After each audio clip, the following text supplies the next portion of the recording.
အားလုံးပဲမင်္ဂလာပါရှင် US မှာပေါ့နော်ဒီအိမ်ဝယ်ဖို့အတွက်စီစဉ်ရှိတယ်ပြီးတော့မှလောလောလက်လက်ကြီးတော့မဟုတ်ပေမဲ့လည်းအိမ်လေးတွေလိုက်ကြည့်ထားခြင်းနဲ့ဆိုလို့ရှိရင်အဆင်ပြေတဲ့ website လေးပေါ့နော်ဒါကဒီ Zillow ကကြတော့သူကဒီလုံးဝ100%အတိအကျမှန်တာတော့မဟုတ်ဘူးပေါ့နော်ဒါပေမဲ့သူ့ရဲ့အားသာချက်ကဘာလဲဆိုတော့တော်တော်ကိုလွယ်တယ်ပေါ့နော် user friendly ဖြစ်တယ်ကိုဘယ်နှမှာအိမ်ကြည့်ချင်တာလဲ zip code လို့ရိုက်ရှာပြီးတော့မှဒီအိမ်လေးတွေကိုကိုကနေပြီးတော့အပျော်ပေါ့နော်လိုက်ကြည့်ထားလို့ရတဲ့အဆင်ပြေတဲ့ website လေးပေါ့နော်ဆိုတော့ဒီမှာဆိုရင်ကျမကတော့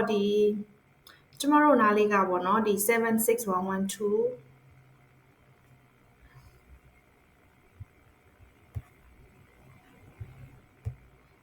ဆိုလို့ရှိရင်သူအကပေါ့နော်အိမ်လေးတွေအကုန်ထွက်လာပြီပေါ့နော်ကျမတို့နားလေးကလေဒီ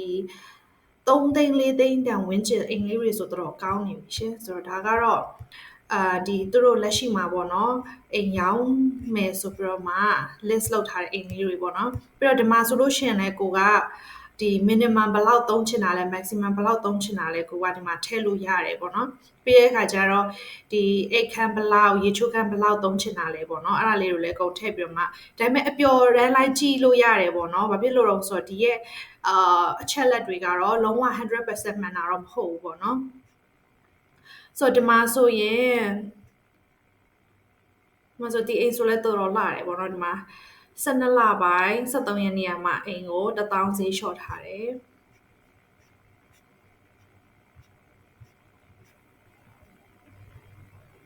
ဆိုတော့ဒါကတော့ဒီမှာ2သိန်း3သိန်းဝန်းကျင်တန်ပေါ့နော်ဆိုတော့ဒီမှာဆိုလဲ3သိန်းနဲ့အိမ်တန်လာလေးပေါ့နော်ဆိုတော့ဒီအိမ်လေးကျွန်တော်တစ်ချက်ကြည့်အောင်ရှင်ဆိုတော့ဒီမှာဆိုသူက17လပိုင်း6ရက်နေ့မှာဒီအိမ်ကို9000ဈေးလျှော့ထားတယ်။အော်ဒီအိမ်က HOA fee တော့ပေးရတယ်เนาะ40ပေးရတယ်တဲ့။ပြီးတော့မှဘယ်နှခုနှစ်မှစောက်ခဲ့တယ်အဲ့လိုမျိုးပေါ့เนาะအိမ်နဲ့ပတ်သက်ပြီးတော့မှကိုကကြိုကြည့်ထားခြင်းနဲ့အဲ့လိုမျိုးပေါ့เนาะမျက်စိအစာကျွေးခြင်းနဲ့ဆိုရင်တော့ဒီ Zillow မှာဝင်ကြည့်ထားလို့ရတယ်ပေါ့เนาะပြီးတော့မှဒီအိမ်နဲ့ပတ်သက်တဲ့ feature လေးတွေပါမယ်ပြီးတော့နောက်တစ်ခုပေါ့နော်ဒီအားကကြတော့ဒီ buyability သူကဘာလဲဆိုတော့ဒီအိမ်ကိုပေါ့နော် down payment ဘယ်လောက်ပြီးသွားလို့ရှိရင်ကိုယ့်ရဲ့ income ဘယ်လောက်ဆိုလို့ရှိရင် income ဘယ်လောက်ပြီးတော့မှ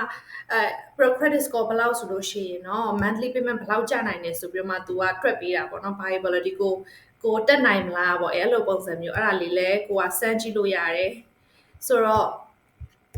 ဒီ Zillow ကတော့ဒီကြည့်ရတာ300တော့အဆင်ပြေတယ်ပေါ့နော်ပြီးတော့နောက်တစ်ခုကဘာလဲဆိုတော့အကယ်၍ကိုကအဲ့လိုမျိုးပေါ့အိမ်ကိုရဲ့ပတ်ဝန်းကျင်မှာရှိတဲ့ဖြစ်ကိုနေချင်တဲ့နေရာလားမှာအိမ်လေးတွေကိုကြိုပြီးတော့မှကြည့်ထားချင်တယ်ဆိုလို့ရှိရင်လေအဲ့လိုမျိုး agent တယောက်ပြီးတယောက်တအိမ်ပြီးတအိမ်လိုက်ကြည့်ရထက်ပေါ့နော်ဒီလိုမျိုးကြိုကြည့်ထားလို့ရှိရင်နှစ်ယောက်စလုံးအတွက်ပေါ့နော်အဲ့လိုမျိုးတော်တော်လေး safe ဖြစ်တယ်ပေါ့နော်အချိန်ကလည်းလေဒီမှာဒီအိမ်ဆိုလဲတော်တော်လှတယ်ဆိုတော့သူကလည်းဒီမှာ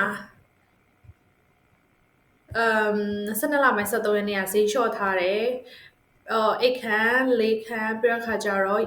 ရေချိုးခမ်းကကြတော့3ခမ်းရှိတယ်2009ခုနှစ်ကမှစောက်ထားတာပေါ့နော်ဆိုတော့ဒီမှာဆိုရင်သူကpre qualified estimate ကကျတော့2300ဝန်းကျင်ပေးရမယ်ပေါ့နော်ဒါလေးတွေကကျတော့ဒီကိုကြိုကြည့်ချင်တယ်ဆိုလို့ရှိရင်လေဒါလေးတွေနဲ့နည်းနည်း explore လုပ်ထားလို့ရတဲ့ website လေးဖြစ်ပါတယ်ဆိုတော့ဒီမှာနောက်ထပ်တစ်ခါသတိပေးချင်တာကဒါက100% accurate မဖြစ်ဘူးပေါ့နော်ဒီမှာပြထားတဲ့ဥစ္စာတွေဒါပေမဲ့ကိုကအပျော်တမ်းကြည့်ချင်တယ် explore လုပ်ထားခြင်းတယ်ဆိုလို့ရှိရင်တော့အဆင်ပြေတဲ့ website လေးဖြစ်ပါတယ်ရှင့်